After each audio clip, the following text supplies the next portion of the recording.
최상병 수사 외압 의혹, 한국판 워터게이트인가? 미국 역사상 초유의 사태, 재선 대통령의 사임, 하야를 불러일으킨 워터게이트 사건을 기억하십니까? 대선을 앞두고 미국 공화당이 미국 민주당의 워터게이트 건물에 도청 장치를 설치했던 세기의 사건. 이 사건은 도청 장치도 문제지만 사건을 은폐하고 수사를 방해했던 것, 그리고 대통령의 거짓말이 대통령을 하야시킨 스모킹이었습니다.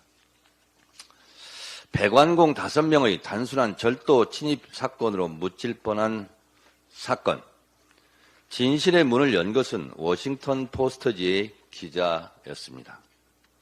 집요한 취재와 수사로 쫓기게 된 닉슨은 이 사건 특검팀을 대통령 직권으로 해산 명령하자 양심적인 법무부 장관은 이를 거부하고 사퇴합니다.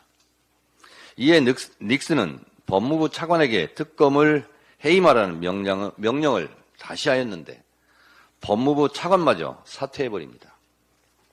이후 법무부 장관을 대리한 사람이 대통령 명령대로 콕스 특검을 해산시켜 법무부 장관, 차관, 특별검사가 모두 공석이 되는 토요일 밤의 대학살이 벌어집니다.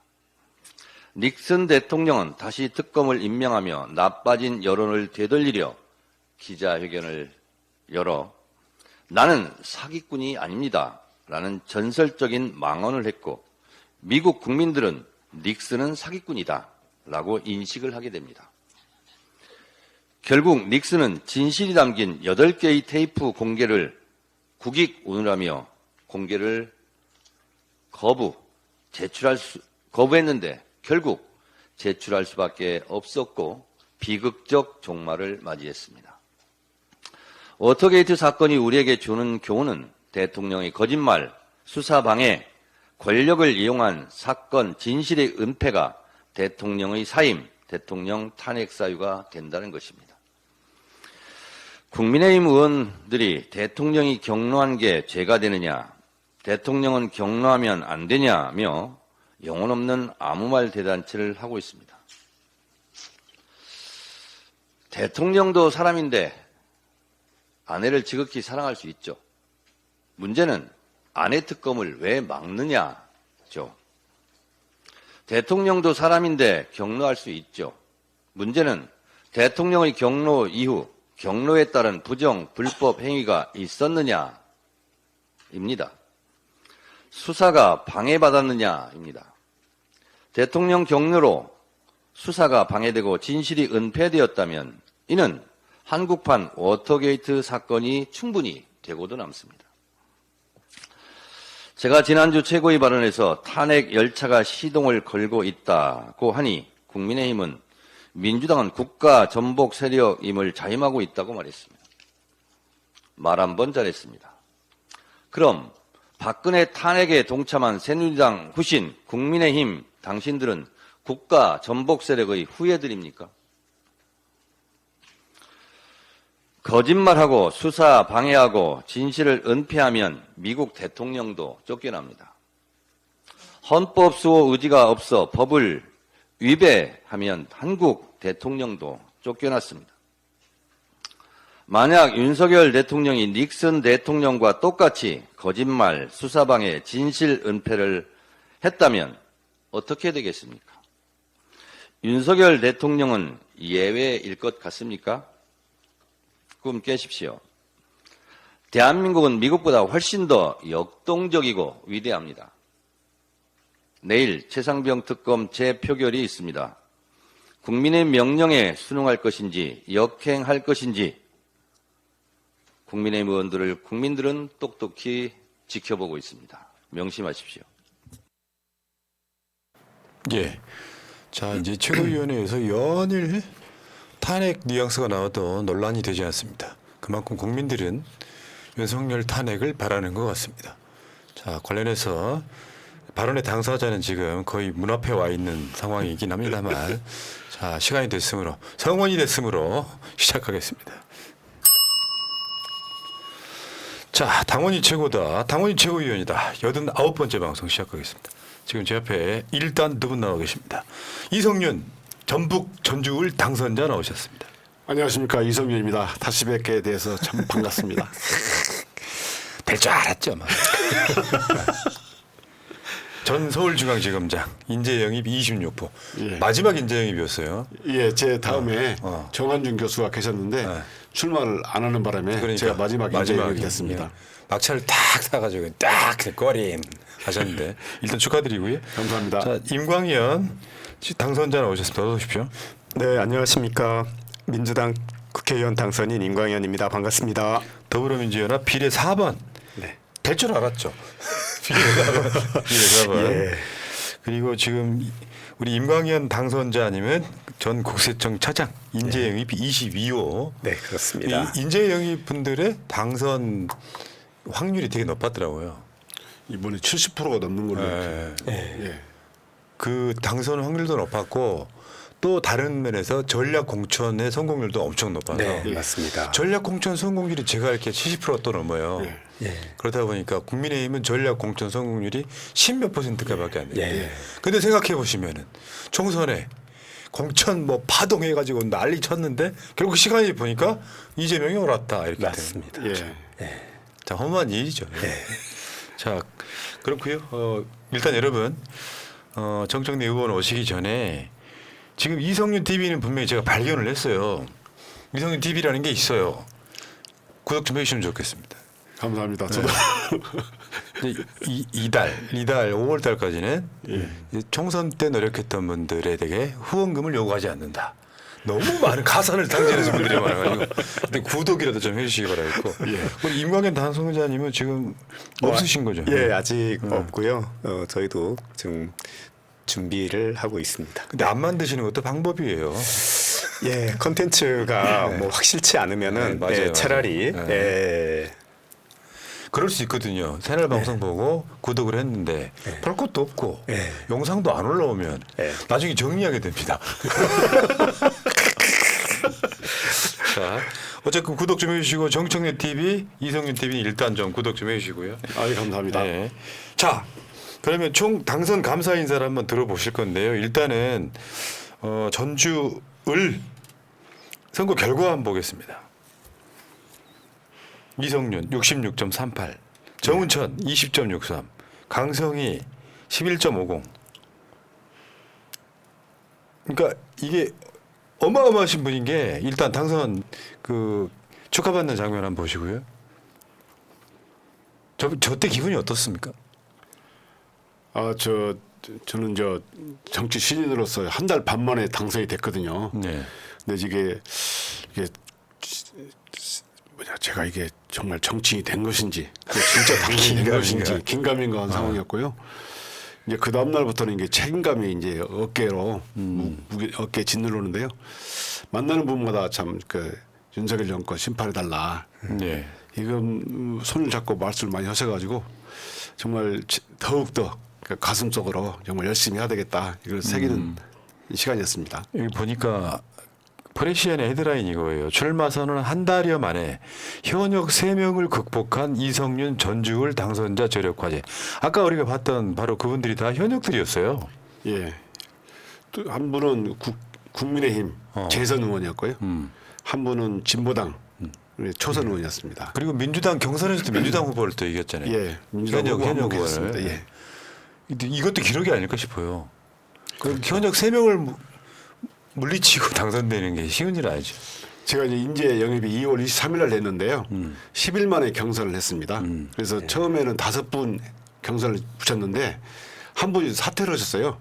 그리고 또 한 분 더 이제 더 해가지고 총 6분이 경선을 한 셈이 됐습니다. 어마어마한 과정을. 야, 아무튼 축하드리고요. 감사합니다. 자, 그 앞에 화면 보시고 예. 이 시청자, 그러니까 이성윤 당선자를 가족이라고 생각하는 분이 많습니다. 예. 이 앞에 보시고 좀 인사 좀 부탁드릴까요? 존경하는 새날 시청자 여러분 반갑습니다. 여러분의 성원과 응원 덕분에 제가 이 자리에 서게 됐습니다. 저는 그 전주을 출마하는 동안 새날과 새날과 계속 출연했었고 새날을 통해서 정말 저의 존재감을 저 새날에 여러분 정의로운 시민들의 존재감을 확인할 수 있었습니다. 제가 최근에 최상병 특검법 거부한 것에 대해서 반대 시위에 나갔었는데 그때도 새날에서 뵀다는 분들이 참 많았습니다. 저는 그 새날을 좀 이제는 출연할 때는 돈을 주고 출연해야 되겠다 이런 생각을 했습니다. 제가 친정이라고 하세요. 친정. 친정. 그래서 제가 이제 그 검찰 출신이다 보니까 이제 구원이 되면 검찰 편에 대해서 검사 동일체 원칙이 있는 것처럼 검찰 편을 드는 건 아니냐 이런 우려가 계시는 분이 계시는데 저는 정말 당원 동일체가 돼서 정말 검찰 개혁에 앞장서도록 하겠습니다. 다시 한번 감사드립니다. 당원 동일체. 예. 사실 아까 그 방송 시작 전에요. 뭐라 그랬냐면 그 윤석열 대통령 된 건 다 이성윤 탓이다. 농담이죠 물론. 그 진실을 받아들이시면 안 되고 만약에 이성윤 지금 당선자가 당시에 검찰총장이 됐다면 정권 안 뺏기지 않았을까? 뭐 이런 생각을 한번 해보는 굉장히 중요한 부분. 근데 워낙 윤석열을 잘 아시는 분이기 때문에 예. 사법연수원 동기에다가 같은 반이었다면서요. 같은 반이기도 하고요. 또 연수원은 한 반이 그 50명이기 때문에 다 한꺼번에 이렇게 할 수는 없으니까 조를 나눕니다. A, B 세 개 조로 나누는데 제가 시저였고 16명이 시저였는데요. 같은 조였습니다. 그 당구 몇이세요? 제가 이제 그 윤석열 전 검사에 대해서 당구가 500이라고 그러는데 맞느냐. 근데 당구 치는 걸 제가 본 적이 없거든요. 그리고 이제 군대 면제된 걸 보고 저한테 이제 그 부동실랑을 느꼈냐. 그래서 저는 같이 2년 동안 연수원 다녔지만 부동실랑을 이상을 느껴본 적이 없어요. 제가 눈수술 3번 했었는데 이게 시력이 안 맞으면 되게 어지럽고 힘들거든요. 그래서 부동시 좀 이상하다 이런 걸 느낌을 받은 적이 없습니다. 근데 어느 날 갑자기 부동시 논란이 그 부동시로 면제된지도 몰랐을 거 아니에요. 예, 당시에. 몰랐습니다. 특이한 케이스인 게 예.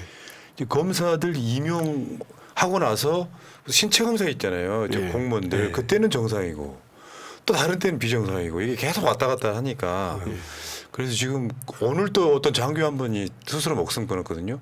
군대가 전반적으로 다 개판이에요. 최해병 특검도 마찬가지겠지만. 자, 알겠습니다. 어쨌든 이따가 재밌는 얘기 좀 더 해주시고요. 네. 자, 그리고 우리 임광현 전 국세청 차장님하고 이야기하려고 그러는데 우리 정청래 최고가 이렇게 스케이트 날을 싹.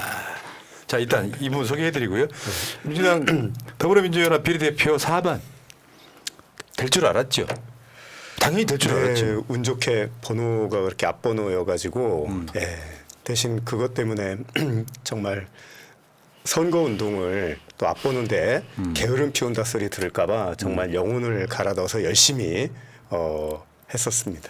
진짜 인상부터 착하신데요 보면은 아 저런 분이 왜 그 저 탈세하는 사람들한테는 저승사자 같은 사람이었잖아요. 그러다 보니까 그 인상이 이성윤 당선도 마찬가지거든요. 술 한잔 하지 않는 검사 출신이에요. 눈사롱 안 가시는 분이거든요. 본인이 직접 말씀하셨는데 그것처럼 어떻게 또 민주당은 또 그런 분들만 쏙쏙 가져오나 이런 생각이 좀 들었던. 근데 지금 보니까 당선 축하 뭐 이런 꽃다발 걸고 이런 장면 없대요? 예, 저는 비례니까. 아니 있었어요. 백승아 당선인은 자기 친정 가서 검사들 모이면서 딱 꽃다발 걸어주더구만요. 국세청 안 가셨구나. 뭐 참. 그래서 여기 기사에 아까 그 홍동 출신 임광현 국회의원 당선. 이게 충청도죠. 네, 그렇습니다. 충남 홍성입니다. 홍성의 홍동면인가요? 네, 홍동면입니다. 아, 거기 그래갖고 그쪽에 그 기사가 이렇게 떴어요. 네. 뭐 꽃다발 걸어주신 거지 뭐. 네, 저기 홍성이 홍성 예산이 국회의원 제도가 생긴 이후로 진보 쪽에서 국회의원이 된 적이 한 번도 없는 우리 쪽 입장에선 정말 험지 중에 험지고 뭐 혹자는 충청도의 경상도다 이렇게도 얘기를 하고 그러는 데인데요. 그래도 제 고향이었던 홍동면에서는 이번에 민주당이 이겼습니다. 네. 저기 홍성이 홍성교도소 있던 곳이고. 맞습니다. 지금도 있나요? 지금도 있는 것으로 알고 있습니다. 모래시계 찍었던 촬영지였죠. 저번에 그 정봉주 의원이 갇혔던 곳이 저기잖아요. 홍성교도소. 기억 들어가십니까? 맞죠. 자, 그러면은 또 우리 저 시청자분들께 또 당선 감사 인사 한번 해주시죠. 네. 이렇게 국민들을 위해서 일할 수 있는 기회를 주셔서 정말 감사드리고요. 특히 민주당 국회의원으로서 일을 할 수 있게 돼서 너무 행복합니다. 제가 경제부처에서 한 27년 정도 근무를 했는데요. 제 그간의 행정정책 경험을 살려서 제 분야에서 열심히 활약하도록 하겠습니다. 깔끔해. 깔끔해. 깔끔한데 마이크 좀 올려주세요. 네. 그러니까 네. 불편해. 본인한테 맞춰서 해주시고요. 자, 더 올려야 돼. 네. 더 올려야 되네. 가까이. 소개할게요. 소개할게요. 먼저 나오지 마세요. 자, 서울 마포울 국회의원 정청래 민주당 수석 최고위원 나오셨습니다. 네, 어서 오십시오. 여러분 안녕하십니까. 이 시대 참 지각인 정치입니다. 오늘 왜 늦으신 거예요? 지각했어요. 이유가 뭐예요? 있을 거 아니에요, 이유가. 평소에 이유가- 잘 안 늦었잖아요. 아 그렇죠. 근데 어찌어찌 하다 보니까 이 정부 구상을 하느라고 잠시 깊게 골몰하다가 가만히 있어봐. 나도 방송 시간 늦으면서 이런 얘기 했다. 방송 구상을 좀 하느라고. 굉장히 써먹기 좋은 말을. 아니 근데 내일이 워낙 중요한 날이니까. 네. 그리고 오면서 박성준 원내 수석 부대표에게 출석 체크 잘 하고 있냐. 원내 표계산? 첫 작품인데 어찌 하고 있냐. 물었더니 민주당 소속은 100% 출석한다. 오케이. 그런데 민주당을 탈당하신 분들 걱정되는 분이 몇 분 있더라고요. 근데 거기는 원내대표의 그게 안 미치는 곳이잖아요. 참. 그래도 예정을 생각해서 그러니까. 네. 자, 저 웹잡 하나만 보여주세요. 뭐냐면 이번 주말에 지금 박규용 교수 아시죠, 여러분? 아는 분들은 다 아실 거예요. 예전에 박규용 교수를 민주당 임명직 최고위원 하려고 했던 적이 있었어요. 이재명 대표 체제에서. 박규용 교수가 거절하니까 그다음에 인섬숙 변호사가 올라왔고 임선숙 변호사는 남편분이 이번에 당선되신 분이잖아요. 또 그 이유 때문에 그만뒀고 그래서 민주당에서 이재명 대표가 그 유명한 송갑석 의원을 최고위원에 임명했는데 이상한 논란으로 그만두고 그리고 그 다음에 박정현 최고가 거기서 시작점. 박구영 교수 굉장히 유명하신 분인데 이 토론에 정청래 최고도 나가는 거죠. 오면서 지금 5분 전에 페이스북에 제가 올렸고요. 지금 새날에서 세계 최초로 단독으로 특종으로 지금 그림을 내보내고 있는 겁니다. 이딴 거는 단독이라고 안 합니다. 아 그렇습니까? 매우 중요합니다. 지금 대중정당의 촉발점, 이론적 배경 이거에 대한 진지한 토론이 있을 예정인데요. 박구용 교수 가장 최근에는 다스베이다에서 의장 사태에 대해서 철학적 관점, 역사적 관점에 대해서 설명을 쭉 했고요. 그리고 철학가 교수가 저렇게 위트와 해학이 있을 수 있나? 그리고 저렇게 깊이 있는 지식이 있을 수 있나? 하는 것을 정도로 놀랄 노자입니다. 그래서 원래는 초선 의원님께서 이번에 그 전우영 박사 강의가 굉장히 감동적이었죠. 그런데 박태웅 의장도 좋았고, 근데 박구영 교수는 시간도 좀 안 맞고, 또 2명 이상 할 수가 없고, 그래서 불가피하게 이번에 모시게 됐습니다. 그래서, 두 분이 한 것과 또 다른 감동이 있을 것 같고, 그래서, 국민소통위원회에서 주관하거든요. 그리고 천준호 당대표 비서실장 의원실에서 저것을 빌려서 주최를 하고요. 그래서, 강연회입니다. 원래는 패널 토론을 할까 하다가 그러기에는 박구영 교수 시간이 너무 짧은 것 같아서 1시간 좀 넘게 강의하고 질의응답하고 굉장히 만민 공동이 비슷하게 대중정당으로 어떻게 하면 나갈 것인가. 그리고 지금은 왜 도대체 의장 사태가 촉발되었고 당원들은 왜 화가 나 있나. 이런 부분에 대해서 명쾌한 강연이 있을 예정입니다. 자, 5월 31일 금요일 7시, 저녁 오후 7시 국회의원회관 제1 소회의실. 지금 국민소통위원회가 최민희 의원 위원장 최민희 아니에요? 맞죠. 위원장이고 소회의실 이렇게 돼 있는데요. 대회의실 맞은편에 있는 데인데 소회실이 아니라 사실은 대회실 다음으로 큰 데입니다. 그러니까 우리가 드리고 싶은 말씀은 금요일 저녁에 시간 되시는 분들은 가셔도 됩니다. 그러니까 7시를 한 이유는 퇴근 이후에 오실 분들 오시라고. 그래서 당원과 지지자들 좀 오시고 저희가 꽉 들어가면 아마 300석 정도 될 것 같은데 소회실 통로도 아니네요, 넓어요. 진짜. 네, 통로도 넓어요. 네. 그리고 강사하고 관객들도 사이가 굉장히 좀 가깝고 그리고 저도 당연히 가고요. 네, 그렇습니다. 여기 아마 중계도 있을 건데요. 중계보다 현장 꽉 차는 게 굉장히 도움이 되지 않을까 싶고요. 오마이 TV에서 생중계하기로 했고요. 새날은 캡처 중계하기로 했습니다. 근데 그게 불가능하다고 그러더라고요. 왜요? 오마이 방침이 좀 바뀌었나 봐요. 바뀌어요? 안 해 그럼. 같이 물리기가 어렵다고. 할 수는 있는데 네. 기술적으로는 불가능하지 않은데. 그래서 푸나님이 직접 핸드폰 들고 오세요. 제가 박시영 TV는 잘 그렇게 하던데. 그 시간인데 일이 있습니다. 네, 예. 그렇습니까? 자, 알겠습니다. 그러면 자, 저기 보내요. 최범. 자, 꿈꾸는 축구화님, 윤정오원님, 범기훈님, 김대윤 TV님, 프로님 늦었지만 생일 축하드립니다. 정청래 의원은 음력 4월 18일, 저는 4월 17일. 거의 형제처럼 생일이 하루 차이. 내일 최혜병 특검 꼭 통과되기를 간절히 바랍니다. 민주당 새날 화이팅 하셨습니다. 정확하죠. 정청래에 대해서 모르는 게 하나도 없어요. 저는요 양력으로는 5.18입니다. 더 소름. 근데 양력으로 안 바꾸십니까? 그냥 음력으로 하세요. 음력으로 등록이 돼 계속 있어가지고. 해와가지고. 아니 그게 이런 게 있어요. 어머니가 돌아가시기 전에는 양력 생일 못 셉니다. 그렇죠. 그렇게 챙겨주시는데 옛날에도 왜 시골에 가면 생일이라 그러면 이렇게 할머니나 어머니들이 시루떡 해가지고 미역국이랑 같이 주셨잖아요. 시골 안 태어나온 사람은 몰라.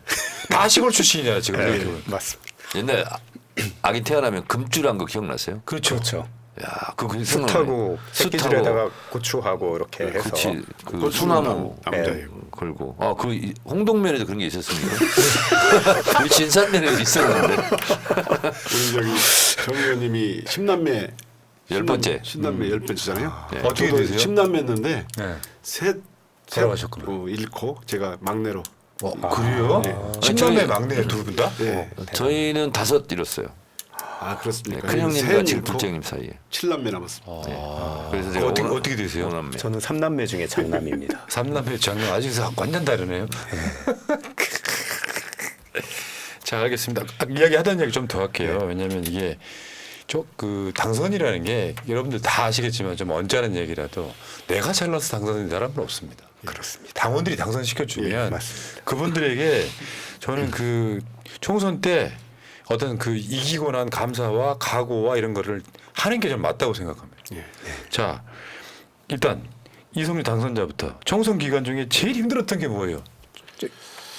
이제 뭐 제가 그 바로 정치 신인이라 했잖아요.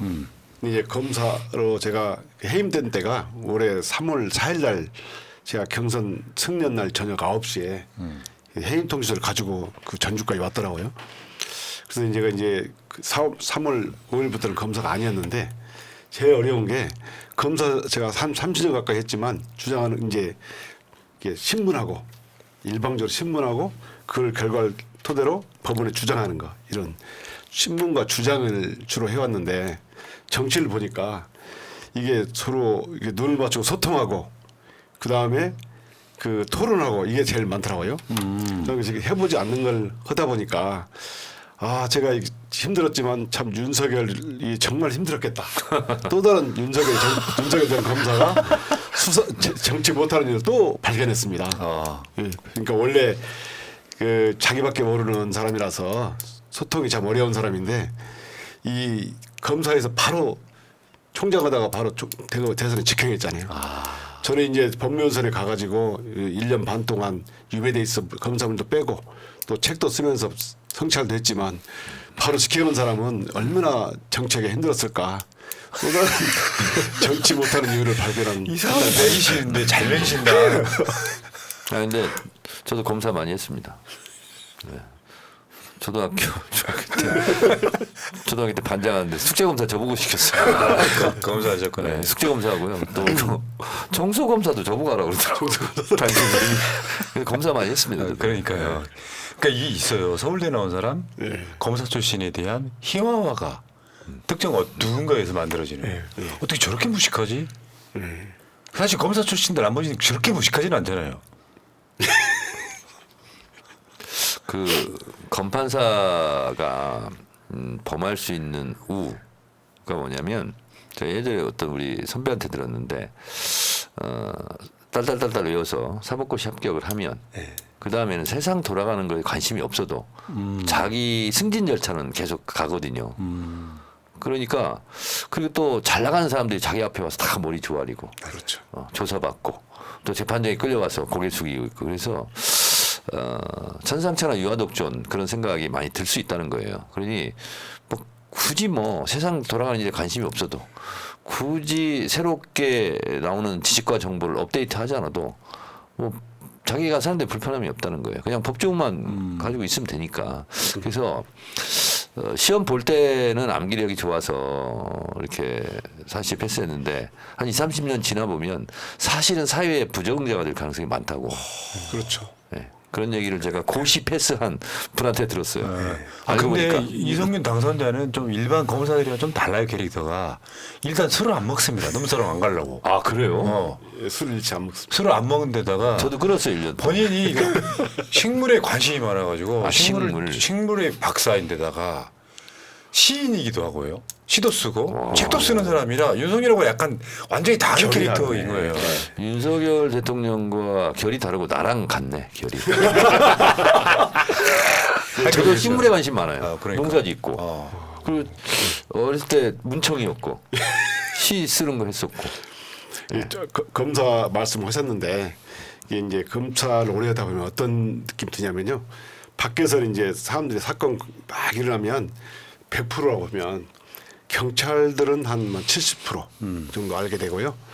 검사들은 수사하면서 한 50% 내지 많으면 50% 적게는 한 30% 난다고 보고 그게 줄여서 법원에 가면 법원 판사님들은 한 20% 정도 안다고 그래요. 그런데 법원 판사님들이 있는 것이 맞느냐 안 맞느냐 판단하면 되는 건데 검사들은 자기가 30% 내지 50% 아는 걸 가지고 마치 전체를 아는 것으로 착각을 한다는 거죠. 그리고 또 자기 앞에 자기는 증거를 다 보기 때문에 피의자들 하는 얘기를 보면 다 거짓말한다고 생각합니다. 그러다 보니까 몇 년 하다 보면 자기가 신이라는 생각을 하게 돼요. 나는 옳고 당신은 거짓말이야.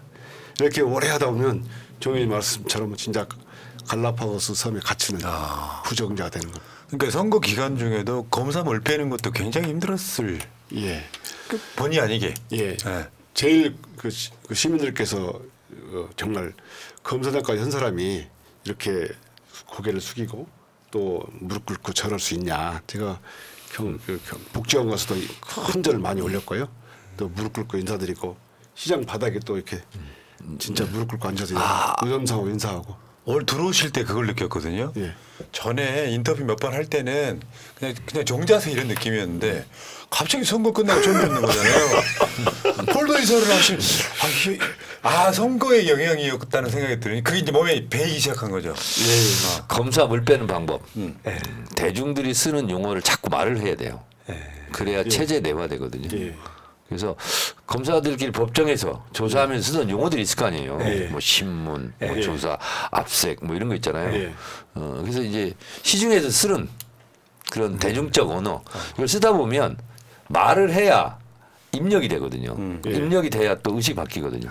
그래서 말을 많이 사용하시기 바랍니다. 대중적 용어를. 아예 감사합니다. 알겠습니다. 그러면은 이제 4대 권력기관이라고 하는 국세청 차장 출신은 선거 기간 중 물론 이제 지역구가 아니기 때문에 약간 다른 맥락일 텐데 가장 어려웠던 점이 뭡니까? 저도 우리 이성윤 당선인처럼 그 부분이었습니다. 대중 앞에 서서 그 스피치를 해야 된다는 그 부담감. 한 번도 그런 거를 해보질 않았거든요. 그리고 저희도 뭐 가급적 언론이나 뭐 이런 거 노출되는 거 꺼리고 대중 앞에 나서는 거 꺼리고 조용히 있고 보안 유지하고 이런 생활에 익숙해져 있었는데 근데 저는 우리 이성윤 당선인님하고는 반대로 그거를 극복을 했는데 뭐 윤석열도 하고 한동훈도 하는데 나라고 못할 게 뭐냐. 저는 진짜 그렇게 생각을 했어요. 그래서 첫 번째 데뷔전을 제가 잊을 수가 없는데 그 이제 저희는 비례다 보니까 선거 유세의 한계가 굉장히 많습니다. 유세차도 못 올라가고 이제 마이크도 못 쏘고 그래서 어떻게 했냐면은 그 이재명 당대표님이 가시는데 우리가 이제 피켓을 이렇게 들고 가서 거기 따라가서 대중들이 모이면은 거기서 이제 뭐 이렇게 우리 저기 선거 운동을 하고 그랬는데 아산역 온양역 광장에 갔는데 그때 원래 이제 저희 더불어민주연합 쪽은 항상 얘기를 하는 분이 우리 백승아 저기 의원 당선인이 이제 1번이니까 하는데 그때 뭔가 좀 이렇게 하다가 약간 다쳐가지고 가버렸어요. 그래서 갑자기 제가 이제 하게 됐는데 그때 이제 그런 생각으로 그냥 자신 있게 이렇게 했는데 의외로 또 좋은 평가를 받아서 네, 그래서 그 다음부터는 좀 자신감을 가장 갖게 힘들었던 됐습니다. 점이라고 그랬는데 가장 그 좋았던 점을 말씀하시죠. 아니요, 그게 지금도 근데 여전히 힘들고요. 그 다음에 이제 또 하나 힘든 게 그거더라고요. 그 선거운동을 이렇게 이제 저희가 다니다 보면은 반대쪽 당, 상대당 지지자들이 막 레이저를 쏘고 막 맞죠. 이러고 가는 그런 게 처음에 되게 적응이 좀 안 됐습니다. 왜냐하면 나하고 알지도 못하는데 뭐 그렇게 그래서 그런 부분에 대해서 야, 좀 적응이 안 된다 이런 생각을 했는데 그러는 중에 이제 예를 들면 우리 당 지지자분들이 다니면서 화이팅! 뭐 몰빵 이래주고 가면은 정말 울컥할 정도로 기분이 굉장히 좋더라고요. 그래서 저도 다니다가 이제 그 지역구 쪽에 이렇게 민주당 쪽 운동하시고 하는 분들 있으면은 꼭 창문 자동차 운전하다 창문 열고라도 화이팅 해주고 꼭 그렇게 하게 됐습니다. 역지사지 해보니까. 네, 해보니까 그 마음을 알겠어서 겪어봐야 돼. 겪어봐야 돼. 그러니까요. 최고의 스승입니다. 최고의 스승. 경험은 최고의 예, 스승. 예. 네. 알겠습니다. 제가 네. 이분들도 그 당선자 워크숍 때 강연했잖아요. 그래서 제가 대중정치인은 대중의 이슈를 대중연으로 대중에게 직접 말하라. 제가 그런 말을 한 적 있잖아요. 그래서 그러려면 대중 속에서 있어야 되거든요. 근데 그렇지 않은 경우는 대부분 이제 대중들로부터 당원들부터 외면당하지 않습니까? 그래서 마르크스가 얘기했잖아요. 존재가 의식을 규정한다고. 항상 대중 속에 존재해야 그런 의식이 나오고 그런 언어가 나오지 않습니까? 그래서 좀 그렇지 않은 경우는 4년마다 또 휩쓸려 나가거든요. 그 대중과 멀어진 사람들은. 왜냐하면 이제 우리가 금요일 날 그 박구영 교수 이제 그런 강연 할 텐데 지금은 당원 주권 시대거든요. 이걸 부정할래 부정할 수가 없고 전용 교수도 얘기했잖아요. 그러면 아니 당원이 국회의원한테 맞춰야 되겠어요? 국회의원이 당원한테 맞추겠어요? 표를 갖고 있는 사람은 그분들인데 항상 우리가 머릿속에 잊으면 안 될 것 같아요. 알겠습니다. 역시 금과 옥조 같은. 그러니까 요즘 정청래 최고가 구사하는 언어들 있잖아요. 윤석열은 절대 할 수 없는. 오늘 최고위원회에서도 유식한 말이 막 나오니까 그 말이 맞나 보다. 그리고 대단히 정제돼 있고 그러니까 적당히 갖다 쓸 줄 아는 그게 필요해요. 근데 뭘 알아야 갖다 쓰지. 계란말이나 잘 만들지 뭐. 알겠습니다. 근데 그거 잠깐 제가 설명하는데 네. 월터게이트 이제 지역에 있는 그 공화당이 민주당 건물에 이제 도청한 거잖아요. 근데 그게 고장이 났대요. 그래서 배관공 5명을 다시 보낸 거야. 근데 그걸 예리하게 이렇게 테이프 같은 걸로 문을 이렇게 발라놨는데 그 칼로 찢은 칼로 이렇게 탁 커팅한 흔적이 있어가지고 그걸 가지고 이제 경찰과 그 밥 우드인가요? 뭐 그 워싱턴 포스트 기자가 취재를 하는데 나중에는 결국 몰리다 몰리 닉슨이 특검 해임하라고 법무부 장관한테 명령을 해요. 저 특검 잘라라. 법무부 장관 못 자르겠습니다. 고 자기 사퇴해버려. 그러니까 그다음 차관이잖아요. 차관한테 잘라라니까 못하겠습니다. 양심장. 그리고 자기가 사퇴해버려. 그다음 대리자한테 잘라라니까 자르긴 잘랐어. 난리가 났어. 그래서 특검도 사라지고 법무부 장관 이게 이제 토요일 밤에 대학생이라고 그러는데 거기서 완전히 끌어올랐다고 많이 보니까. 지금 근데 한국이랑 비슷해요. 그렇죠. 그래서 수사방해, 거짓말, 진실 은폐. 8개의 테이프가 있었는데 그걸 제출하라고 했는데 제출을 계속 안 한 거예요.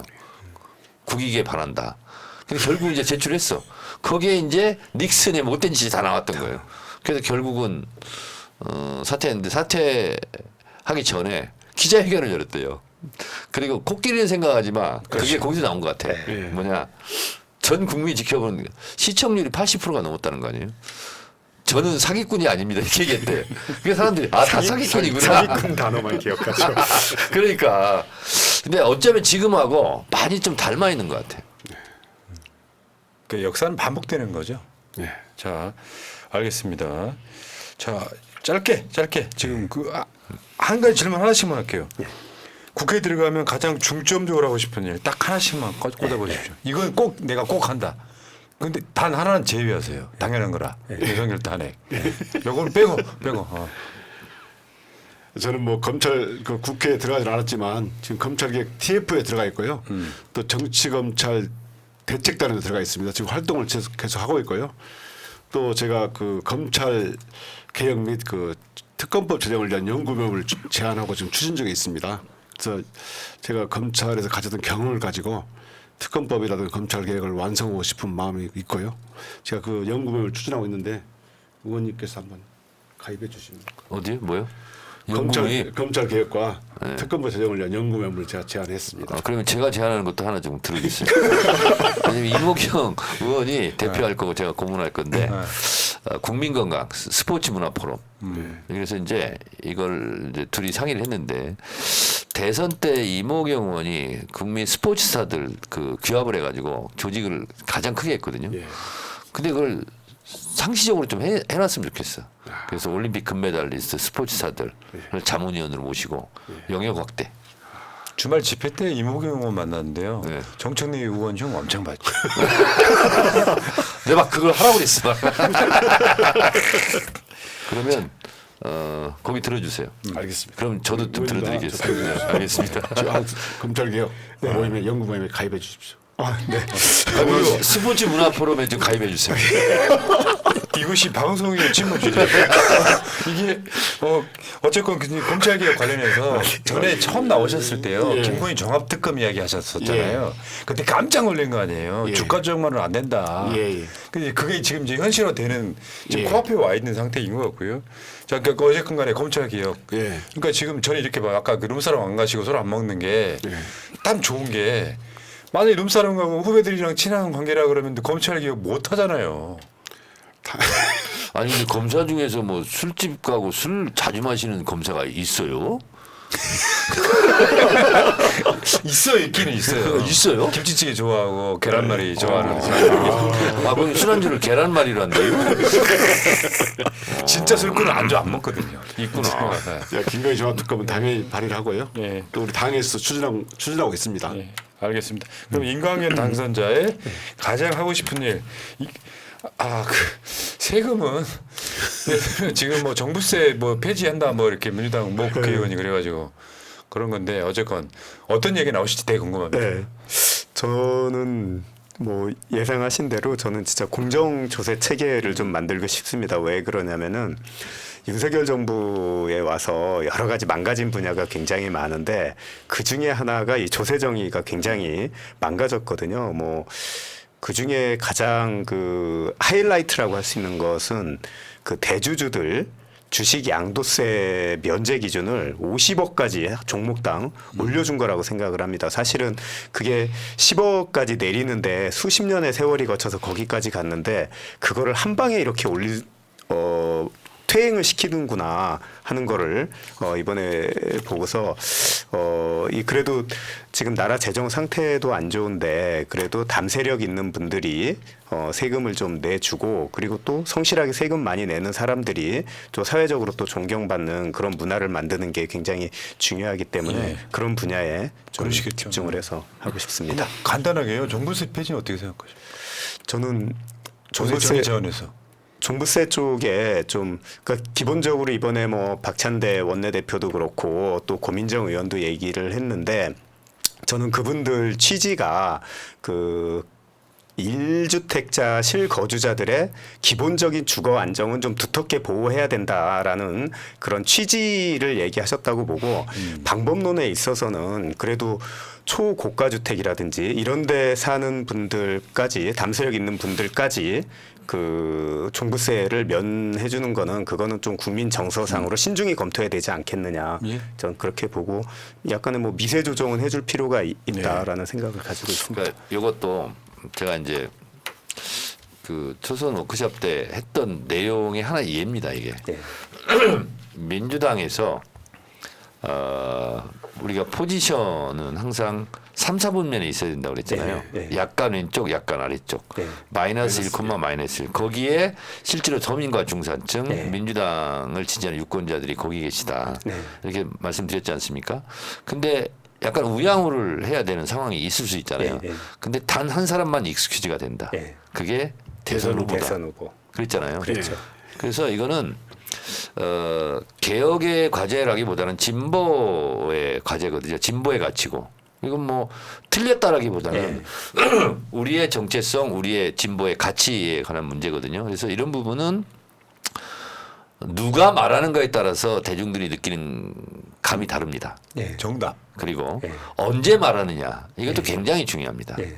그래서 제가 오늘 사실은 그런 얘기를 했어요 비공개 때. 네. 예, 그래서 이런 부분은 섣불리 꺼내서도 안 되고 그리고 이것은 누가 불쑥 꺼낸다고 될 일도 아니고 네. 그래서 이거는 진짜 집권을 위해서 이거 아니면 안 되겠다라고 필요하고 인정될 때 대선 후보가 양해를 구하면서 한다면 할 수 있는 그런 사안이다. 알겠습니다.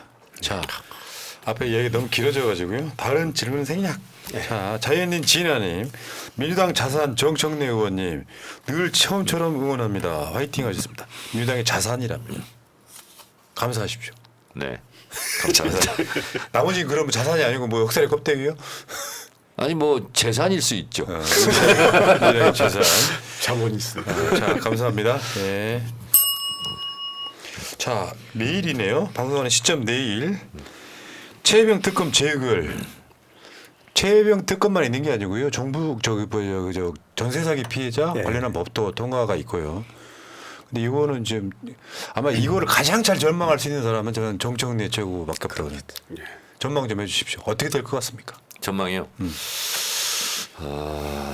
그야말로 가능성은 5대5 같아요. 불가능하진 않다. 아니, 불가능하지 않아요. not impossible. 그러나 매우 어렵죠. 그런데 이게 이제 비밀 투표 무기명 비밀 투표라는 게 이제 하나 이제 쫄깃쫄깃한 묘미가 있죠.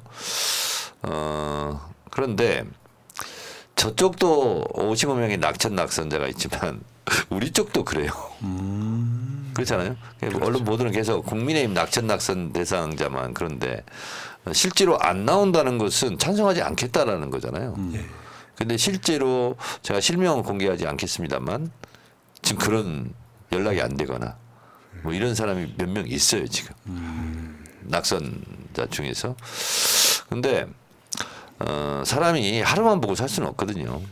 얼마든지 부활이 가능하고 아니 정청래 보세요. 컷오프 됐을 때 다 정치 생명 끝났다고 그랬어요. 그렇지만 다시 살아나잖아요. 그러니까 떠나갈 때 뒷모습이 아름다워야 다시 만났을 때 개면적지 않거든요. 그래서 좀 나와주기를 부탁드리고 지금 어제 뭐 대규모 집회도 하고 지금 여론도 그리 나쁘지 않잖아요 지금. 예. 그리고 언론 보도도 이 부분만큼은 그렇게 악담운이 쓰면서 막 악담을 퍼붓는 언론도 좀 적어요 지금. 오히려 보수 언론 중에서도 이건 해야 되지 않냐 이런 움직이기 때문에 조용한 반란이 있지 않을까. 그래주길 바라고요. 네. 근데 우리가 계속 해오는 얘기인데 통과돼도 문제 안 돼도 문제 윤석열한테는 양쪽 다 문제예요 지금 상황. 그럼 두 분은 어떻게 보십니까? 저는 제가 이제 공직에 있었던 관점으로 이 사건을 보면은 공직자가 그것도 고위공직자가 정상적인 절차가 거쳐서 이루어진 결제를 번복한다는 거는 이건 매우 부담스러운 거기 때문에 웬만해서는 하지 않는 대단히 이례적인 행동이거든요. 근데 이종섭 장관이 그렇게 했다는 거 아닙니까? 그러면서 거기서 그럼 이종섭 장관이 왜 그랬을까? 대통령의 경로라는 게 자연스럽게 이렇게 떠오르거든요. 예. 그러면은 왜 대통령이 경로를 했을까? 그 윤석열 대통령 책상 위에 뭐 그거 써 있다면서요. 뭐 the buck stops here. 모든 책임은 내가 진다. 그렇게 책임을 강조하는 사람이 예를 들어서 사단장이 병사가 죽었으면 정상적인 사람 같으면은 이렇게 아마 얘기를 했을 거예요. 그래. 뭐 사단장이 뭐 지시를 하지 않았다 하더라도 병사가 죽었으면은 책임을 져야지. 그게 짱의 숙명이다. 이렇게 하면서 받아들여야 되는데 그거를 경로를 했단 말이에요. 그럼 왜 경로를 했을까? 결국 이거를 밝히는 게 이게 핵심이고 세상의 모든 결과에는 다 원인이 있는 거잖아요. 그래서 이거를 검찰이 밝히면 국민들이 신뢰를 하겠습니까? 결국은 특검이 가서 밝혀야 되는데 저 아까 이제 정청래 최고님께서 말씀을 하셨는데 그 제가 들어보니까 뭐 국힘에서 내일 그 의원들 그렇게 반란표 던질까봐 회의장에는 오지만 기표소에는 뭐 안 가게 한다 이런다고 그러던데 그게 가능한 겁니까? 기표소에 안 가게 하면 좋죠. 바로 통과지. 그럼 들어오면은 제적의원 수에는 들어가는데 회의장에는 들어오는데 그러니까 들어가서 이게 출석 의원 네. 3분의 2거든요. 근데 151명만 출석하면 돼요. 그렇죠. 그렇잖아요. 그래서 저 사람들이 안 들어오면 그냥 그 통과지. 그러니까 이게 있잖아. 우리가 고차방 정식처럼 몇 명이 들어와서 몇 명이 반대를 하고 뭐 이랬을 때 함수 관계 있잖아요. 그걸 아무도 모릅니다 지금. 그렇죠. 아무도 모르죠 지금 함수 관계를. 그러니까 이거는 제가 봤을 땐 그래요. 그 국민의힘이 지금 오늘까지 5명이 공개적으로 찬성하겠다고 밝혔거든요. 오늘까지. 근데 예상은 2자릿수가 나올 수도 있다. 그러니까 꼭 18명이 안 되더라도 국민의힘이 이것이 아마 22대로 가면서 굉장히 중요하게 작동하는 지점이 될 거다. 뭐 이런 예상이라서요. 저쪽에서는 무조건 부결이 돼야 되는 입장이지만 우리 쪽 입장에서는 어느 쪽이든 그럼 22대에서 보장할 수 있는 상황이기 때문에 저는 저거 이렇게 관전하고 계시다가 이게 22대로 가면 우리가 어떻게 해야지 하는 마음에 준비하는 그게 우리 당선자들의 몫이 아닌가 싶어요. 이게 뭐 탄핵이나 개헌처럼 제적 3분의 200명이 아니잖아요 이게 지금 출석의 3분의 2이기 때문에 내일 출석률도 굉장히 이게 그 관심거리고 그 중에서 투표를 안 하는 사람이 있을 수 있잖아 또 출석했다 그냥 나가버리고. 차라리요 윤석열이 거부권 행사하지 않고 받아들일게 했다면 윤석열이 살아날 구멍이 있었다고 난 봐요. 예. 특검에서 뭐가 밝혀질지도 모르는 거고.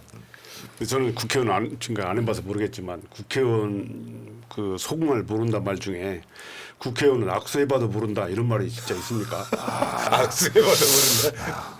그 정도의 연기력이 좋은 사람이 맞나요? 나도 한번 해볼게요. 국회의원. 이 국회의원 좀 아닙니다. 저는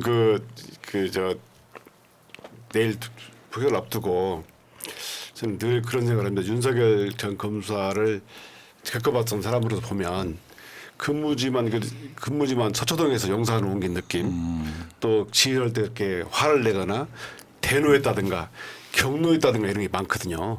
이게 참 일상화된 사람인데 이걸 최근에 무슨 뭐 김치찌개 끓여 먹었다는 얘기를 듣고 그런 생각이 얼핏 드는 생각이 옛날에 그 주장전에서 그 변사또가 잔치를 벌이는 걸 그렇죠. 보고 이몽룡 여사또가 가가지고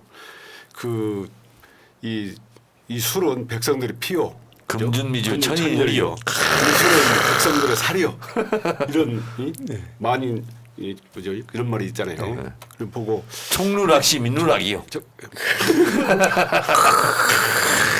이런 말이 가성고차 원성고라. 이런 시를 지었는데 이런 시가 생각나더라고요. 네. 정말 윤석열 전 검사가 정말 이렇게 김치찌개 만들어 먹고 그럴 때가 아니지 않습니까? 꼭 자기 그것만 그 정도의 인물밖에 안 되는 사람이 저기 용선에 앉아 있으니까 이렇게 힘든 게 아닌가. 여기서 팩트 체크요.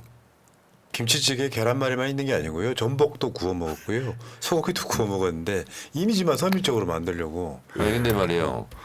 제가 탄핵 열차가 시동을 걸었다고 했더니 저보고 국가 전복 세력을 자임한다고.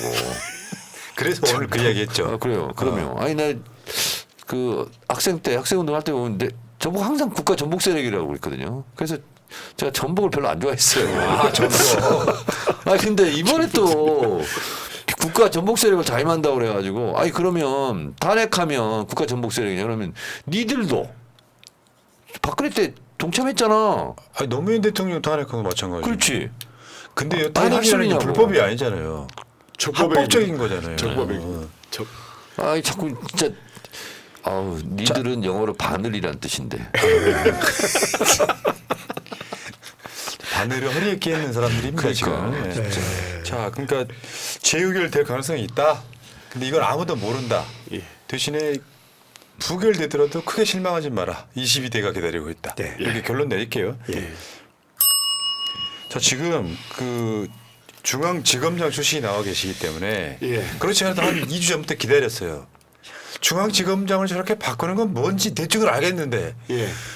중앙지검장 출신한테 들어봐야 이게 정확히 의미가 파악이 될 것 같아서 지금 중앙지검장 교체했고요. 아마 오늘 안 나온 것 같은데 중앙간부 인사도 지금 뭐 알겠습니다. 유임시킨다 뭐 이런 얘기가 있어요.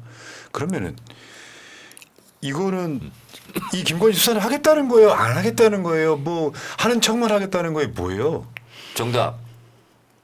하는 척 하다가 꼬리를 내린다. 근데 중앙지검장 안 해보셨잖아요. 중앙지검에 제가 2번이나 끌려갔습니다. 제가 2번째는 936호 김학의 검사한테 내가 조사를 받았어요. 중앙지검장 나오신 분이구나. 제가 지금- 관악산 나오는 서울대 나온 사람 되는 것처럼. 중앙지검 지금은 출신이에요, 자주 저도. 방문했던 분이. 저는 우리 이성윤 당선인님이 서울중앙지검장님 하실 때 네. 그 방에 가서 차 한 잔 먹고 왔었어요. 진짜요? 그때 저는 서울국세청장이어가지고 아, 아 그럼 그런 식으로 이렇게 자기들끼리 그냥 아름아름 벌써 이미 친분이 생긴 사이였어요? 아니 서울국세청장도 했어요? 예. 아, 나는 무슨 조사국장만 한 줄 알았더니 높은 사람이었구나. 서울국세청장, 국세청 차장 뭐 이렇게. 그러니까 서울국세청장, 서울중앙지검장. 아 이렇게 어울리. 그럼 서울경찰청장하고도 만나는 거예요? 그 당시에 그 이렇게 발령 나면은 그래도 인사를 이렇게 한번 가지 않습니까? 예. 근데 왜 근데 민주당 서울시당위원장실은 안 왔어요? 아, 그 당시에 시당이 깜짝 놀랐네 아주. 아우 서울 터워들. 저기 이제 인사 시점을 좀 봐야 됩니다. 원래 검찰총장 임기가 얼마 안 남았잖아요. 그럼 이런 경우라면 우선 검찰총장을 인사하고 그 다음에 중앙검사장의 케미에 맞는 사람을 세우는 거거든요. 제 경험으로 보면 지금쯤 검찰총장 추천위원회를 세우고 만들고 그 선거를 받고 지금 검증을 하고 한 7월달쯤에 임명하고 인사검증 인사청문회 거쳐서 임명을 해야 후임 총장을 임명하는 건데 그거 없는 때 지금 바로 인사를 해버렸잖아요. 더군다나 이 제 경험으로 보면 전주지검은 저 검찰 서열에서 제일 저 밑에서 이렇게 한 두 번째 정도 볼 수 정도로 그 중앙지검, 수원지검, 남부지검 뭐 이런 정도 서열이 있는 거죠. 그 서열이 이제 중앙지검이 제일 높고요. 그다음에 이제 동남북서 옛날에 그랬는데 지금 남동, 북서 이렇게 하고 그다음에 수원, 대구, 부산 이렇게. 서울이 그럼 다 짱인 거예요? 서울은 되게 남부하고 서울 중앙 남부가 중요하고 지방은 뭐 부산하고 대구 이 정도 중요합니다. 그러니까 능력이 있는 사람부터, 그러니까 예. 정치적인 게 없다면 능력이 예. 있는 사람부터 그 그렇게 서열을 이제 걷는다 이거죠. 사실상 서열이 있습니다. 그렇게 해나가는데 보이지 않는 질서가 있죠. 현주검사장을 갑자기 발탁해서 왔잖아요. 그래서 임명을 했는데 이 전주검사장 이창수 검사는 제가 같이 있을 때 제 부장검사였습니다. 그렇게 보면 이제 윤석열 전 검사가 그 김지현 수석을 임명했잖아요. 그럼 이 김지훈 수석은 검찰과 검찰과장, 검찰국장, 법무차관, 대검 차장을 해가지고 특히 인사 분야에서는 아주 전문가입니다. 수사는 거의 잘 안 하신 분. 예. 고위직 갈수록. 수사보다는 인사통이라고 봐야 되죠. 그래서 검사장 인사가 되게 어렵습니다. 왜냐하면 윤석열 전 자기 검사 시절에 그 승진 과정에서 그다음에 그 총장 되는 과정에서 검찰 개혁도 하겠다, 뭐든 저겠다 해가지고 됐지 않습니까? 그렇기 때문에 속마음을 웬만큼 봐갖고는 잘 모릅니다. 주변 평가도 듣고 여러 방면으로 봐야 이 사람이 과연 어떤 사람인지 알 수 있을 것인데 그 김지현 수석을 발탁한 것도 그런 취지라고 봅니다. 검찰을 장악하기 위해서 한 것이고요. 이제 제가 이제 듣기로는 이 일반 검사 수사팀 부장이나 검사들이 이 김건희 씨를 소환 조사 안 함으로 인해서 우리 총선에 졌고 우리 검찰 조직이 존폐 이런 위기에 물려 있다. 그래서 소환 조사해야 한다는 여론이 비등했고 그래서 이제 수사를 해야 한다는 분위기가 돌았는데 갑자기 인사를 함으로써 그 분위기가 약간 다운된 거죠. 그래서 김건희 뭐 수사 방탄용 인사 정도로 보면 맞을 것 같습니다. 그러니까 수사를 하는 척만 하겠다는 것이 정답인가요? 소환이 될지도 아닐지도 의문이고요. 또 결론도 제가 보기에 장담하기 어렵습니다. 이미 소환 조사가 할 수 있느냐가 지금 그게 목적이지 그 후에 결론까지는 저희가 그러니까 압수수색, 소환 조사 정도를 진짜로 할 수 있다면 진정성이 있다고 인정해 줄 수 있는 거예요? 소환 조사도 어렵지 않느냐. 왜냐하면 뭐 소환 출석 요구서를 발송을 해야 되는데 안 된다는 말도 있고 그래 있어가지고요. 뭐 하자는 거죠 지금? 아무것도 안 하겠다는 거예요. 자기들 수사 같은 거는. 어떻게든 이제 일반 검사 부장까지는 소환 조사를 해야 하는 소환 조사 해야 한다. 그리고 일반 검사들도 그렇게 생각을 하고 있어요. 근데 결론은 장담 못한다. 그러면 저 검찰총장 패싱에 대해서는 사실인 걸로 보이죠? 예, 그런 것 같습니다. 아, 이원석이가 초등학교 동창이에요. 근데 광주의 아들이 돼가지고 항의도 한 번 못하고 7초 침묵하고 마는 건 좀 부끄럽습니다. 이 정도 되면 사직을 해야 맞을 것 같은데. 근데 그 자리 버티고 있잖아요. 몇 개월 남지도 않았는데. 예, 석 달밖에 안 남았는데. 그러니까 이원석하고 이재명 대표 임기가 거의 비슷하더라고요. 연임할 수 있는 분이냐 아니냐 이 차이인데. 나 그러니까 선수들은 알잖아요. 이런 인사가 어떤 의미인지를 금방 알게 되는 거잖아요. 야, 그러니까 육하원칙에 의한 팩트를 몰라도 짐작이라는 게 있잖아요. 뭐, 저 뻔한 거 아니야? 이게 굉장히 중요한 거거든. 대중의 인식이. 그런데 아까 그 전주지검 얘기를 하셨는데 뭐 지금 이성윤 전 검사장님 얘기 들어보니까 있을 수 없는 인사네요. 그러니까 무슨 축구로 치면 뭐 2부 리그 벤치 선수 그냥 갔다가 주전으로 꽂는 뭐 이런 비슷한 거잖아요 지금. 원래 실력이 없을수록 네. 지시를 잘 듣거든요. 창의적으로 뭘 하는 게 아니라 실력 없고 출세하고 싶은데 실력이 없으니까 그 자리에 맡기면은 시킨 대로 할 거 아니에요. 그리고 우리 당선인님 말씀 들어보니까 민정수석 신설에서 임명한 게 민심을 청취하기 위한 거는 핑계였고 검심을 파악하기 위한 거였군요. 지금 보니까. 야, 근데 이제 그 검사들이라는 게 제일 중요한 게 자기들은 그 지휘부는 이제 이 정권 끝나면 뭐 이렇게 운명을 같이 할 수 있다고 보지만 일반 검사들은 계속 있어야 되거든요. 그렇죠. 10년, 20년 하기 때문에 검사들 이렇게 지휘해 보면 이 자기들이 이런 주장을 많이 합니다. 그런데 일반 검사들이 계속 소환조사 요구를 하기 때문에 지휘부가 아무리 바뀌어도 결국은 조사할 수밖에 없는 거 아니냐. 자 그러면 긴급 질문. 예. 그 예를 들면 언론사 같은 경우 예. 데스킹이라는 걸 하잖아요. 예. 기자가 취재 와서 그래서 기자들이 선배 기자들한테 전문용어로 엉까기도 하거든요. 예. 검사들은 그런 게 있습니까 없습니까?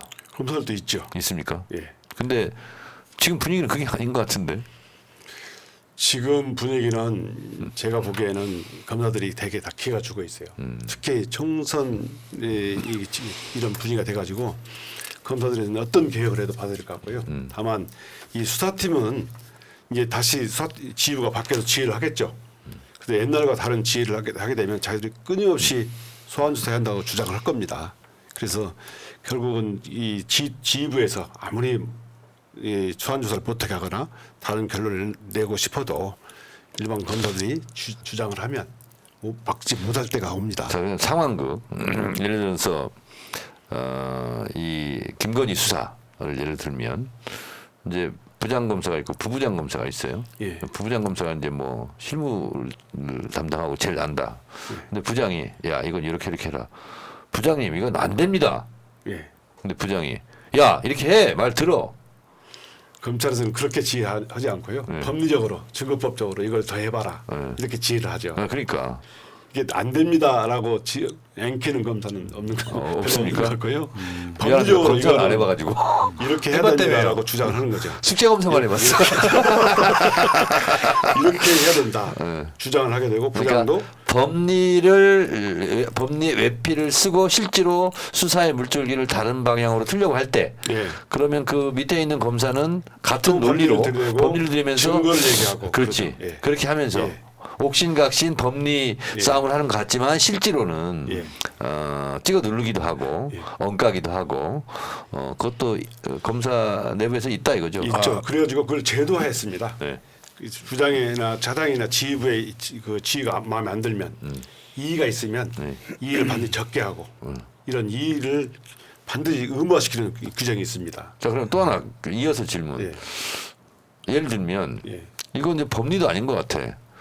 부부장 검사가 부장 검사한테 부장님, 아니 김건희 여사가 아무리 대통령 부인이지만 만인은 법에 평등한데 이건 빨리 소환 조사해야 되지 않겠습니까? 예. 이렇게 이제 했어요. 부장 검사는 그러면 부장 검사는 뭐라고 할까요? 누르려면 그게 송경호 아니었어요? 스탠스가?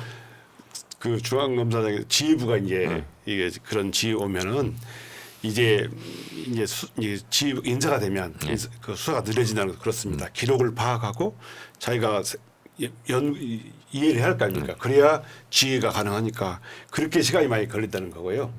그다음에 이렇게 수사조사 한다고 했을 경우에 새로 지휘부나 GT 바뀌면 우선 이 지휘하기 위한 시간을 벌고 그다음에 이런 점은 다시 또 해봐라라고 지휘를 하게 됩니다. 야야야 지금 집이 다 바뀌고 그랬는데 야 파악할 시간도 좀 필요하지 않냐?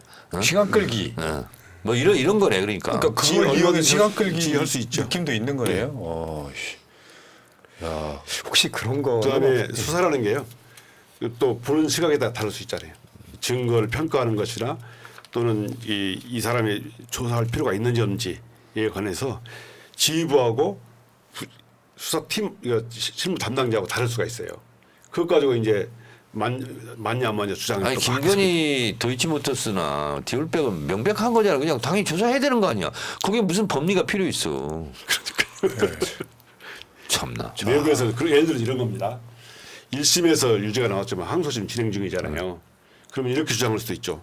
항소심 끝날 때까지 기다려봐야 하는 거 아니냐. 항소심 결론이 달라질 수 있으니까 이렇게 할 수도 있잖아요. 근데 이번에 뭐 국민들은 항소심과 관계없이 소환한다고. 그렇죠. 그렇게 국민들은 주장을 하죠. 수사스 내부에서는 그런 논리가 지금 검찰이 최혜병 특검이나 뭐 김건희 특검 등에 대해서 그 전에 수사를 해가지고 어떤 결론을 내도 이미 국민적 믿음을 상실했잖아요. 그렇죠. 그럴 때는 빨리 특검으로 가는 게 논리적으로 맞는 것 같은데 맞습니다.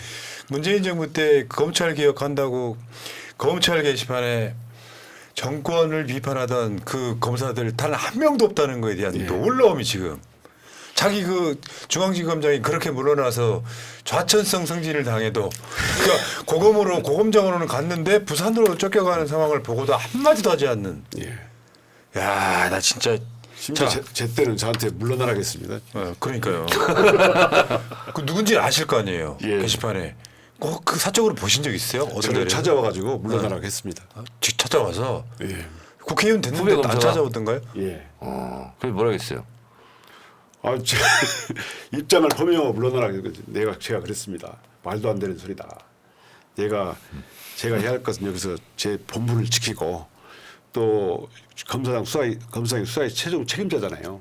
그건 입장 밝히는 것은 말이 안 되잖아요. 그래서 그렇게 얘기를 달랬고 징계를 줬어야지. 아니 그 사람 우리가 이름 들으면 알만한 검사 이름이죠. 예, 그렇습니다. 아 누군지 대충 알 것 같아.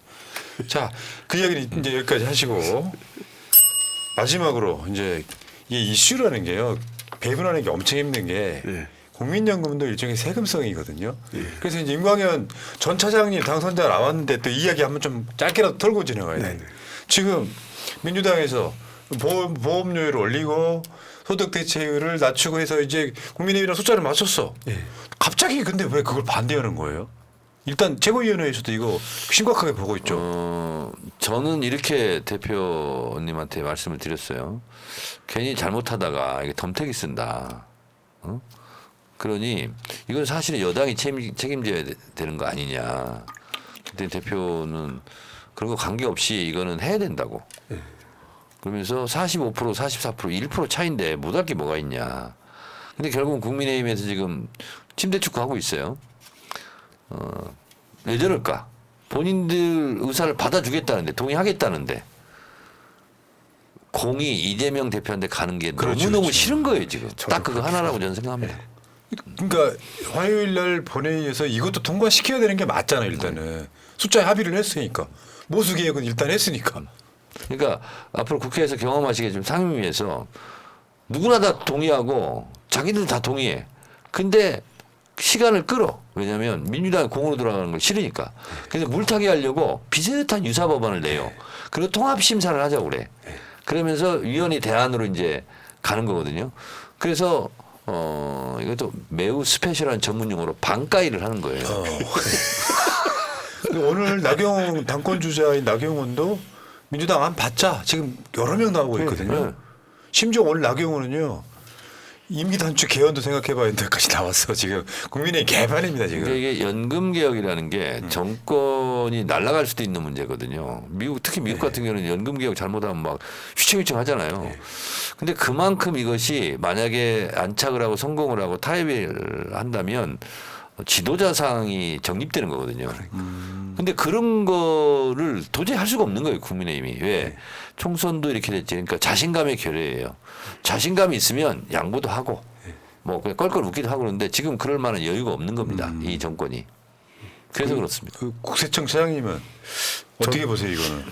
저는 뭐 그냥 간단하게 심플하게 말씀드리고 싶습니다. 뭐냐면은 이 연금 개혁은 이번 21대 국회에서 반드시 처리돼야 된다. 이번에 이게 그 핑계로 돼서 처리가 만약에 안 돼가지고 차후에 그 연금 개혁에 뭔가 문제가 생기고 잘 안 된다면은 이거는 국힘과 현 정부의 책임이다라는 점을 분명히 저는 경고를 하고 싶습니다. 그러니까요. 거기 뭐 갑자기 모수개혁 그래 합의하자 했는데 갑자기 구조개혁이라는 걸 들고 나와요. 제가 박근혜 정부 때인가요? 공무원 연금 개혁. 그거 제가 초창기에 제가 좀 손을 댔었거든요. 그리고 이제 얼개를 짜고 막 이렇게 했었는데 굉장히 어렵습니다. 이게 사실은. 왜냐하면 좋아할 사람이 없어요. 아니 돈 더 내고 덜 받는다는데 누가 좋아하겠어요. 근데 그때도 가감을 하긴 했어요. 어떤 사람 뭐 법원 쪽에 뭐 대법관 이런 사람들은 막 700만 원 이상씩 받고 막 이러더라고요. 그래서 그걸 많이 줄여놨습니다. 이렇게. 많이 줄이고 조금 이렇게 올리고 이렇게 했는데 그때도 뭐 상당히 저항이 거셌죠. 근데 이제 그거보다 규모가 큰 이 국민연금 같은 경우는 이거 자칫 잘못하다 보면 끝나는 거예요. 그냥 정권도 끝날 수 있고. 근데 야당 대표가 동의해 주겠다는데 얼마나 손 안 대고 코푸는 일이에요. 정권으로서는. 그걸 못할 정도로 지금 자신감이 결여돼요. 그러니까 국민연금 개혁에 대해서 먼저 던진 게 윤석열 정권이에요. 공약이었지 않습니까? 이거 바꿔라. 네. 그래서 이제 서로 합의하는 과정에서 합의가 끝났는데 안 해. 이건 좀 뭔가 좀 괴랄하다고나 할까요? 정권이 아닌 것 같아. 혹시 그리고 이제- 최상병 특검이 통과될까 봐 그런 거. 하여튼 아니 근데 본인들도 좀 이 정권이 오래가기 어렵다. 그러니까 다음 정권으로 넘기려고 그러나? 언제나 이재명 정부의 공으로 넘기려고 그러나요? 야, 그러면 서로 본회의를 또 열어야 되죠. 그래서 오늘 얘기했잖아요. 29일 하루 더 열잖아요. 저는 근데 그런 생각이 들어요. 윤석열 씨는 아마 연금 개혁의 얼개가 뭔지 모르는 것 같습니다. 제가 봤을 때. 그러니까 아는 게 뭐가 있겠습니까? 왜냐하면 이게 좀 복잡해요. 그러니까 용어도 복잡하고 복잡해서 그걸 이해하려면 시간이 많이 필요한데 뭐 개혁을 하라니까 그러니까 그게 있잖아요. 사실은 오늘 저도 그 분석을 했거든요. 정권이 지지율이 안 나오니까 뭔가 일한다는 느낌을 주려고 아젠다는 툭 던지는데 상대방 안 받을 줄 알고 던졌는데 받아버리니까 당황하는 상황. 그게 아닐까요? 그렇습니다. 예. 이게 사실은 야당 대표가 정부 여당이 던지는 국민연금 개혁안을 받아들이는 게 굉장히 어렵습니다. 정치적으로. 근데 이것도 이제 어떻게 보면 결단이거든요. 그런데 결단하니까 또 자기들이 절단 날 것 같은가 봐. 언어의 마술사. 아, 그럼 못 받는 거예요. 아유 참나. 알겠습니다. 자, 오늘 시간은 여기까지. 시간은 정확하게 천사 시간에 마치도록 할게요. 천사. 늦게 오고 제 시간에 끝나면 참 이게 예비음식. 자, 그래서 오늘 이제 어떻게 보면 친정에 돌아오신 두 분께 마지막 인사 짧게 드리면서 우리 오늘 방송 마칠게요. 뭐 새날 시청자 여러분 진짜 감사합니다. 제가 어디 가나 새날 시청자를 통해서 제가 존재감을 제가 해야 할 일 반드시 느끼고 있고요. 처음에 말씀드린 것처럼 검사 동일체의 원칙이 아니라 당원 동일체 원칙으로 정말 열심히 검찰 개혁에 앞장서도록 하겠습니다. 많이 응원해 주시고 도와주십시오. 고맙습니다. 화이팅! 당원 동일체 좋았어요. 워딩. 당원 네, 좋았습니다. 네. 30일 날 목요일 날 드디어 이제 개원이 시작되고 22대 국회가 시작됩니다. 하고자 했었던 일 그리고 그 초심 잃지 않고 경제 살리고 민생 살리는데 최선의 노력을 다하겠습니다. 지켜봐 주십시오. 감사합니다. 멋지십니다. 혹시 우리 정치하고 하실 말씀 있으세요? 두 분이 너무 마음에 듭니다. 그죠? 네, 그리고 뭔가 이렇게 흐뭇해. 아니 옥통자 얻은 느낌. 제가 요거 방송 3분 연장해도 되죠? 네. 네. 제가 이제 초선 의원님들 만나면 내가 그때 30분 강의했는데 더 하라고 그래서 45분 했거든요. 제일 남는 워딩이 뭐냐, 키워드가 뭐냐 이렇게 물어봤어요. 제가 많이 물어보고 다니고 있습니다. 근데 한민수 대변인 같은 경우는 당을 신두단지처럼 모셔라. 이게 자기 가장 꽂혔대. 네, 어떤 분들은 국회의원은 국회의장 지향형 국회의원이 있고 대통령 지향형 국회의원인데 자기가 그게 너무 꽂혔대 또. 그분은 이제 검사 출신이에요 또. 잘 아시는 분. 그분은 이상하게 그게 꽂히더라는 거야. 그러면 자기는 대통령 지향형 국회의원이 돼야 되겠다. 그게 이제 대중과 함께 한다 이런 뜻이거든요. 맞아요. 그래서 제가 좀 뿌듯한 게 뭐냐면 그 의원 워크숍 때도 전우영 박사가 저희 옆집 아저씨입니다. 저희 옆집 아파트 살거든요.